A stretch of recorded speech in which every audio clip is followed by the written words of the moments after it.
ભાવનગરના ભંડિયારા પાસે પવનચક્કી ધરાશાયી થઈ। ભંડારિયા પાસેના મારનાથ ડુંગર પર પવનચક્કી ધરાશાયી થઈ છે। પવનચક્કી ધરાશાયી થયાનો લાઈવ વિડીયો અમે આપને બતાવીશું। દુર્ઘટનામાં સદનસીબે કોઈ જાનહાનિ નથી થઈ। ચોમાસામાં મારનાથ ડુંગર પર સહેલાણીઓ ફરવા માટે આવે છે, પણ આ લાઈવ વિડીયો તમે સ્ક્રીન ઉપર જોઈ શકો છો। અચાનક જ જે પવનચક્કી હતી એ ધરાશાયી થઈ। સદનસીબે કોઈ હતું નહીં આજુબાજુ, એના કારણે કોઈ જાનહાનિ નથી થઈ કે કોઈને ઈજા નથી થઈ, પણ ડુંગર ઉપર જે પવનચક્કી લગાવવામાં આવી હતી એ ધરાશાયી થઈ છે। વધુ વિગતો સાથે સંવાદદાતા પાર્થ મજેઠિયા ફોનલાઈન ઉપર જોડાયા છે।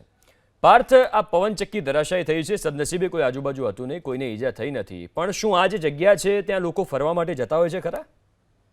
તો જણાવી દઉં, ભાવનગરનો માળનાથ ડુંગર કે જ્યાં મહાદેવનું મંદિર આવેલું છે અને પ્રવાસીઓ મોટી સંખ્યામાં આ વિસ્તારની અંદર ફરવા માટે આવતા હોય છે, પરંતુ આ જે વાયરલ વિડીયો થયો છે તે ગઈકાલનો છે, જેમાં માળનાથ ડુંગર ઉપર જે ખાનગી કંપનીની પવનચક્કી હતી તે અચાનક જ કોઈ કારણોસર ધરાશાયી થઈ હતી।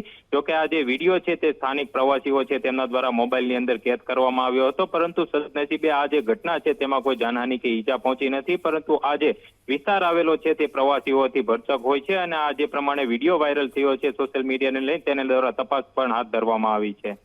બિલકુલ, આભાર પાર્થ વિગતો આપવા માટે।